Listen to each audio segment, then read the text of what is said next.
Welcome to the Empowerment Zone with Ramona Houston, where we zone in on Black and Brown relations and our journey to empowering our communities. Thank you for joining the Empowerment Zone. I am your host, Ramona Houston. And I am absolutely delighted that we have Jim Estrada as our guest today.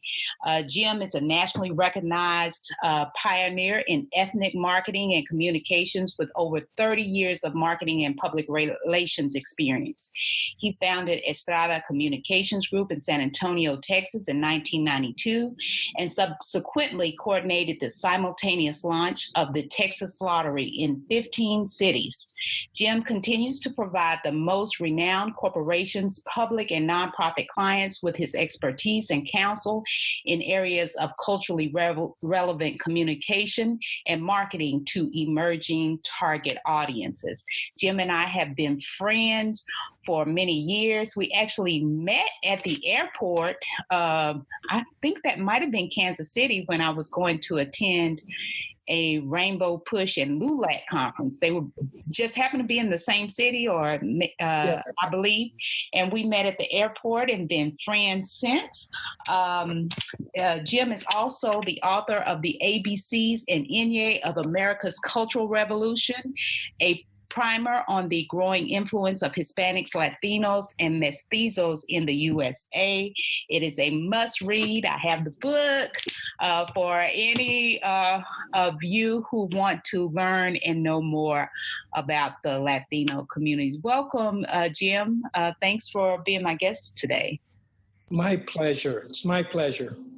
So Jim is going to talk about personal and professional growth and development, and he has a lot of great advice. He's had an extensive and successful professional career and a personal journey. Jim, could you tell us a little bit about your background and your professional experiences? Well, thank you, Ramona. First and foremost, I'm a Southern Californian, transplanted to Texas, living in Austin now, but I've lived in New York, Chicago, Houston, Los Angeles, San Diego, and started out my career. My family were in the agricultural business, picking of the foods we eat. I think it's probably interesting, and I don't think I'm unique in this fashion, is that I dropped out of high school in the 12th grade to join the military. I think it was a wise move on my part, given the situation that I was starting to get involved in, and was selected to go to electronics training school, and I was the only person of color in that entire operation. And I had to compete with people. Half of my squadron were from Michigan, the other half from California. And most of the guys that I was inducted with had some degree of college. And I thought, wow, how am I going to compete with these guys? And at the end of the 52 weeks of training, I came out in the top 5% of the class. And that sort of sparked my confidence and taught me to think in terms of I can compete at any level.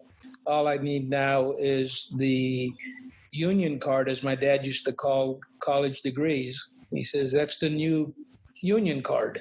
You know, you want to work someplace, you gotta be credentialed. And bless his heart, I went on to finish my high school, married with 2 kids at age 27. I went back to high school, finished my degree, got my high school diploma and started college at San Diego State University. I turned to my professional career at the time, and I don't recommend this to students. I think you should know exactly what area you want to get into and get educated in. I got involved in community organization and political voter registration projects while in college, and didn't attend classes as frequently as I should have. And but at the end of 2-3 years, I found out that I had to have a declared major. And I just turned to the counselor and I said, what is the degree that requires the least amount of credits? And the guy went through the whole book and came out and he says, broadcast journalism. I said, okay, that's my major. And I had enough credits, to graduate.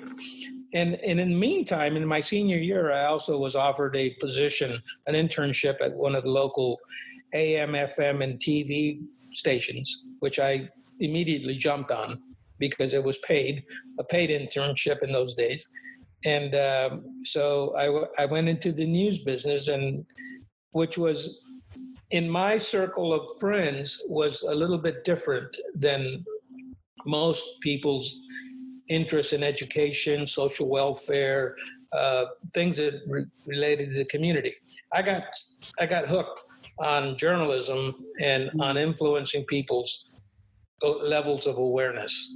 And so I became a television news reporter and the first person of color in San Diego on air. I had a very meteoric climb in that station due to the fact that there were very few people of color. I got promoted quite a bit and ultimately was selected to be the assistant to the president of McGraw-Hill Broadcasting in New York City, in charge of documentary films. And with the help of a lot of my mentors and people who influenced my life professionally and community-wise, we produced 8 one-hour series called La Raza, which was narrated by Ricardo Montalban. And in 1972, we won the Robert F. Kennedy Journalism Awards. Wow. And I was invited to D.C. to see how the other half lives, and was a house guest of the Ethel Kennedy and the children. And there I met Bob McNamara and among others, because we had dinner at his house as the honorees. And I was invited to come back the following year as a judge, and started practicing my influence. And we selected her, over a lot of discussion, we selected Geraldo Rivera to be the 1973 winner of the Robert F. Kennedy Journalism Awards. And I loved that influence. And I thought, I found my new life and new love in my life. I've had a blessed background. I went from television to marketing. I was recruited by McDonald's Corporation to head up their ethnic marketing in the San Diego region, which was San Diego, Arizona, Nevada, New Mexico, and Hawaii. Although my boss always went to the Hawaii trips, I had Arizona, New Mexico. But so be it. I learned, and several years later, I was recruited again by Anheuser-Busch to start their Hispanic outreach programs, and I was sent to Houston, Texas, sight unseen, and it took me 2 years to displace Miller Lite as the top-selling beer in Arizona. I'm sorry, in Texas, and we did it using one basic concept: is community relations. How to relate to communities and get them to like your product to the point where they'll buy it. And we did that by sponsoring Tex-Mex bands, music, radio stations, community-based organizations, LULAC, GI Forum, and the ability then to also introduce new players to the back, to the playground.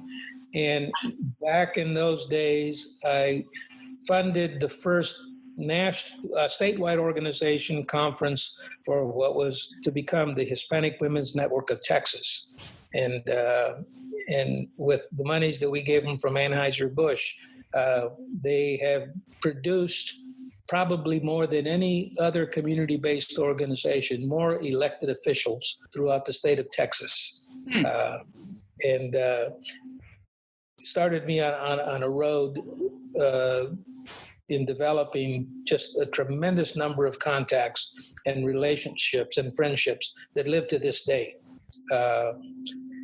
So part of that whole process is that doing something you like, finding something you like, and then finding people who share their thoughts with you and provide you support and mentorship is really critical in your development as a professional. We got to eat. Okay, so regardless of how much we love our community, we also have to feed our families and children and become responsible parents. So if you can combine all of those areas into one, coordinated effort, you're going to have success. And more than anything, I've met people, you included, that over the years have remained friends because of our common interest. And how do we put something back into the pot that we took things out of? Replenish the pot. And that's not a pun. Just, reinvest back into the community that provided you the support for your success. So that basically takes me to, I guess, the discussion with you is that personal empowerment begins with positive role models, mentors, and like-minded people who share your thoughts, your principles, and your aims. And if you can do that, it's not work. So can you tell our audience, how did you go about finding your mentor and surrounding yourself with positive people who actually affirm who you are? What was your process, and what do you recommend to our audience? Corporate America was a lonely place in many instances because there weren't many people like me that I could relate to. So I had to find other people of color that I could learn from. And again, talking about being blessed, I had a mentor in San Diego, Carol Wayman, who started the Citizens Interracial Committee, which was the Human Relations Commission arm for the county of San Diego, which was 13 cities. And he hired me. He saw something, I guess, a spark of some sort of capability. And he hired me and taught me how to become a professional, how to do research, how to do studies, how to write reports, and entrusted me with all of the youth and community relations efforts and initiatives of that organization for the 13 cities that we represented as part of the County Human Relations Commission. And I was able to work with a very diverse group of people. It wasn't just Latinos or Chicanos, which was at the time, the word that we used to describe ourselves, but it was also, Asian Americans, Asian Pacific Americans, it was Black Americans, it was white Americans, it was Japanese Americans, all wanting to coalesce to bring about some type of importance to the issue of diversity and the role that diversity people can play. And needless to say, I work with some very bright, intelligent people who made me want to become more educated and more knowledgeable about my area of expertise because they were so damn competent that, I used to humbly walk into their offices to ask a question. But they also helped. And I think that was probably my first experience with having a mentor, other than my mother and father. Mm-hmm. Someone who cared about me. Mm-hmm. But and so Yeah. What recommendations would you have to the audience on finding mentors? Because I'm one of the people that believe you need mentors at all ages, right? You don't necessarily just need mentors when you're in college or in high school, that there are people who can be advocates for you no matter where you are in your professional career. I think it starts in the educational systems. I mean, there were white people that took an interest in me in junior high school, Mm-hmm. in elementary school. I mean, there were teachers that actually said, damn it, Jim, you can do this. Quit messing around. You're not going to find a job as a comedian. So you better damn well buckle down and start working and showing me what you can do, because I know you can do it.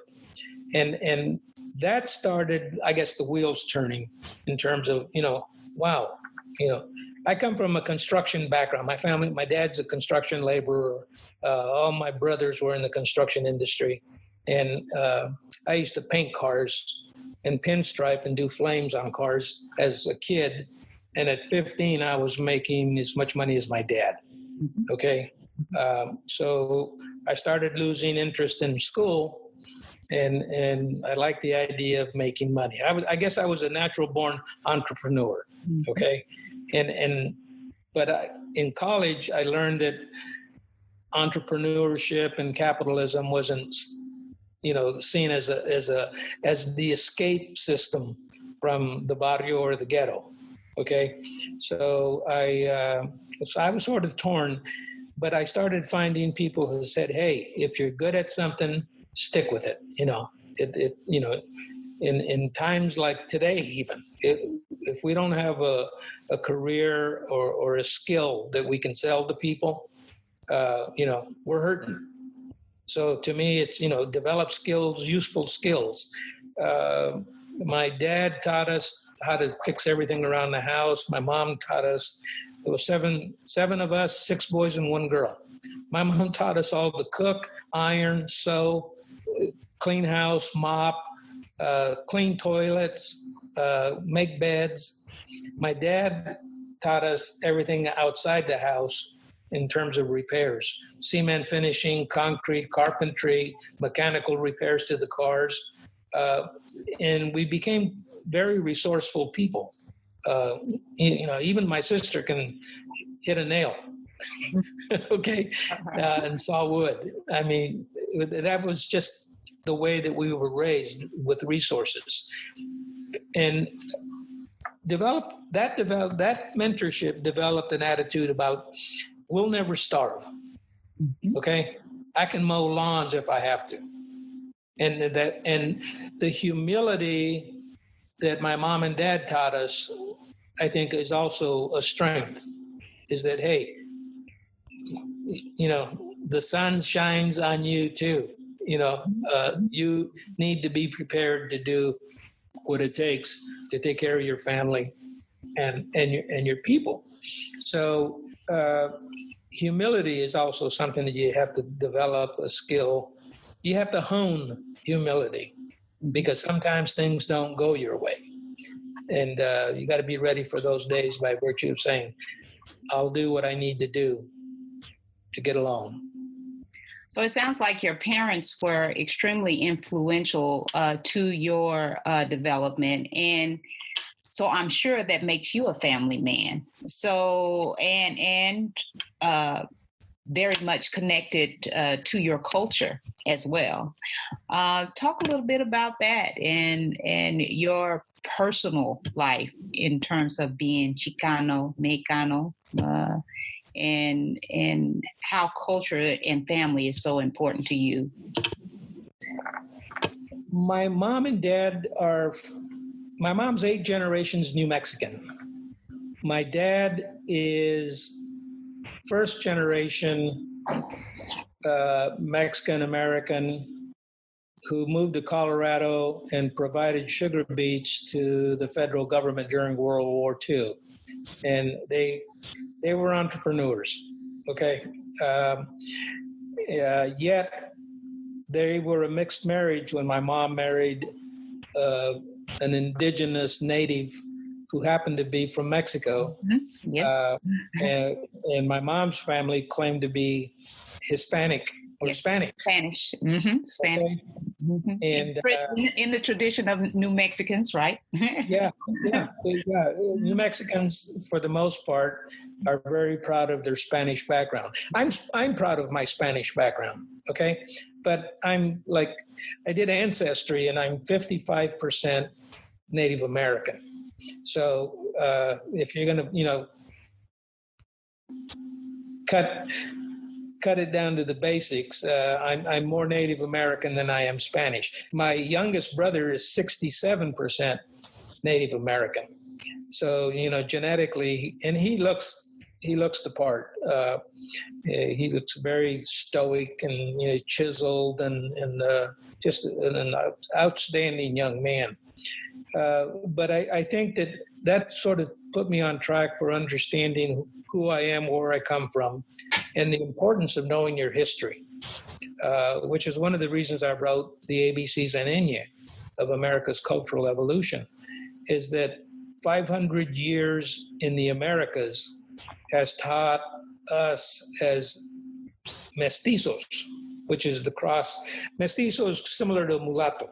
Okay, it's half of one, half of the other. Okay, more or less a blending of the two. And let's say what the two are is Spanish and indigenous or Indian. So that's considered mestizo. Yeah, mestizo is we're the combination, and we're not one or the other. We're both. Mm-hmm. And ultimately, in the 60s, when we founded Mecha, the Movimiento Estudiantil Chicano de Aztlán, we chose Chicano as the nomenclature because it's neither Indian or Spanish prominent. Okay, Chicano we think comes from the word Mexica, which was one of the two tribes that made up the Aztec nation, the Toltecs and the Mexica, and Toltecanos and Mexicanos or what you called them in their native language. So I think we identified more with the indigenous side, and that was because of the colonialism from Europe and the issues that resulted from them: class, caste, racism, things of that sort. So, but you have to have a knowledge of your background in order to correct it, in order to make changes to it. And I think that's where you begin with developing people who encourage you to investigate your history, investigate where you come from. And it's important to me that, my mom's side they've been in northern New Mexico for 8 generations. And again, I'm sure that if you look at the map of ethnic origin, that's probably Hopi, Navajo, Apache, yes, any combination of those, but they're all part of a generic group of people genetically that aren't too different south of today's U.S.-Mexico border. I think all that region shared a lot of common genetics and characteristics. So I'm more proud of my indigenous background than I've ever been in my life. But by the same token, I also realize that I can't cut off my Spanish origins and say that, I'm not that. I'm both, and I've learned that you have to sort of come to grips with that, who you are, so that you're able then to walk a little taller in your stride, put some pride in your stride and be who you are. Yes, it's so important to believe in yourself and be able to embrace who you are, because the only way you'll enter many environments confidently is if you are confident about who you are. Yeah. And so totally agree with you on that. Before I let you go, I really want to get your take. We just on you've talked about being involved in the community and being involved in politically engaged, and we know yesterday Vice President Joe Biden just selected his running mate. He's running for president of the United States, and his running mate is Senator Kamala Harris, who is of a multicultural background. She's an African American woman of Jamaican and Indian heritage. And I just want to get your take on the elections and what your thoughts are about this year. I think we're at an inflection point in the United States of America. Okay. And to me, I think it's timely. I think the Black community, the African community, is starting to take note of the fact that they have been supportive of the system for many, many years as workers, as, political pundits, as, civil servants.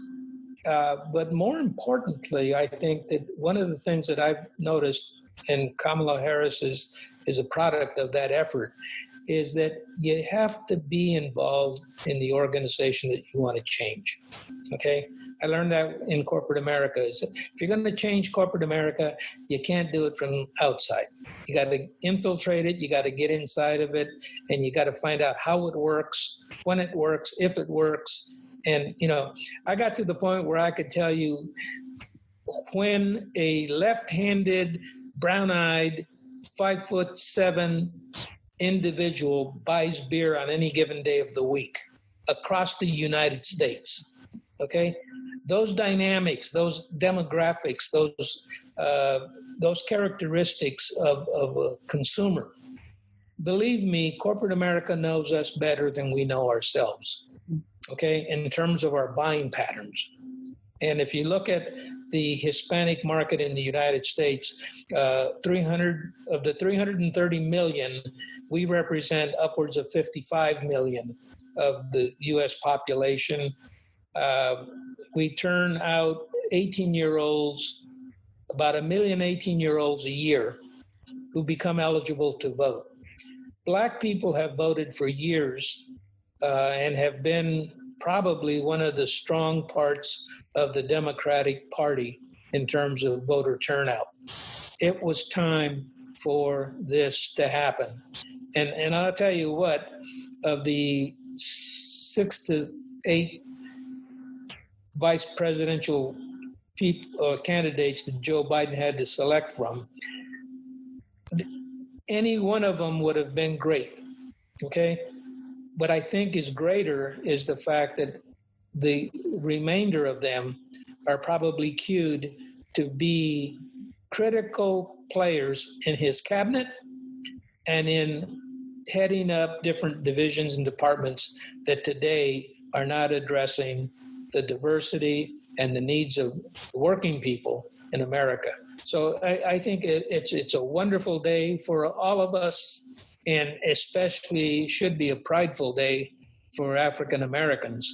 I'm on the board of directors of the American Association for Hispanics in Higher Education. And this past year, we had sort of a surprise in that we're getting a lot of what are called Afro-Latinos starting to get involved in this social soup that makes up America, okay? We're not a melting pot, we're a salad, okay? Yes. And the ingredients for that salad are becoming more and more distinct. And now we're having to cross that bridge of cultural identity to start incorporating Afro-Latinos who are a relevant part of our community and who relate the same way I related to being Native American and Spanish. They're relating to being, Latino and African American. So the whole idea is that as we become more and more diverse, those of us who are able to deal with that and recognize that and service that element of the community, we're the fastest growing segment of the population. Okay. Mm-hmm. And if people got to wake up, we have to ring that bell. Yeah, appreciate your comments and your observations. We are really excited about this pick, this choice. And like you said, all of the women who are being considered, Anglo and African American and other women are very capable. So we're excited about what this means for our country and how we're going to move forward. Activism, community activism, and civic engagement. I mean, we got to vote. Yes, definitely. The final question I have for you, I have Mr. Jim Estrada here from San Antonio, Texas, and I want to ask you about college. I have many students who listen to this podcast, and I want to ask you one piece of advice you have for college students. What college did you attend again, and what one piece of advice do you have for them? Well, I was lucky enough to get through San Diego State University in San Diego. I went on to Boston College and Harvard Business School for executive education programs. Education is probably the most important gift we can give to ourselves and to our families. It's the key that unlocks the door to many opportunities.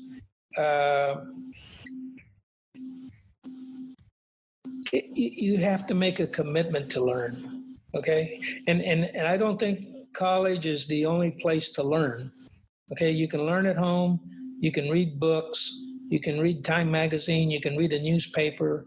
One of my junior high school teachers one day told me that if you read the newspaper every day of your life from junior high school into adulthood, you will have learned as much as a person that goes to college learns in a 4-year period to get a degree. Some of the smartest people I know and most intelligent people I know are not college educated. Okay, but college is the shortcut. It's, as my dad says, it's the new union card, to work. When we used to have unions, if you didn't belong to a union, you didn't get to work.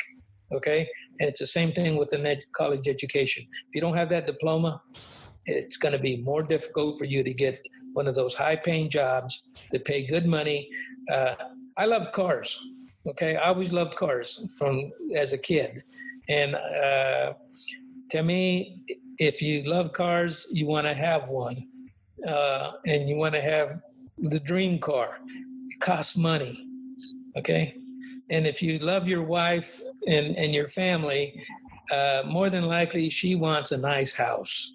Okay, in a nice neighborhood where the kids can be safe, from all the activities that we've been accustomed to putting up with. My notion is that I'm very proud of my barrio background. I'm very proud of my culture. I'm very proud of the fact that I appreciate good Latino music, whether it's salsa, classical, romantic ballads. I also like hip hop. I'm a rhythm and blues freak because that's all of my background. That's how I was raised. There's nothing that says you got to be the cookie cutter representative of your neighborhood. But education to me was probably the one thing that enabled me to move into different areas of my life with an increased self-image and appreciation for who I am. I like where I am, and I think I'm pretty damn smart. Jose Marti, the famous Cuban philosopher, said there's 3 things you got to do in life. Okay? Plant a tree, have a child, and write a book. Mm-hmm. I've done all 3 of those things, and I think that it's made me a better person. Well, thank you so much, Jim. It has been a delight to have you and get your great wisdom and advice. And I look forward to having you back again soon. Thank you. Well, God bless you, and God bless your listeners. And everybody's got an opinion, okay? Pick the ones you like the most and try to adhere to them. Will do. Thank you so much. Love you. Bye. A special thank you to the incredible team of the Empowerment Zone. Terry Gully, theme song. NADWorks, digital support, and of course, our featured guest. If you enjoyed my podcast, please subscribe. We are on all of your favorite podcast platforms. Be sure to rate us on Apple Podcasts too. Thank you for your continued support.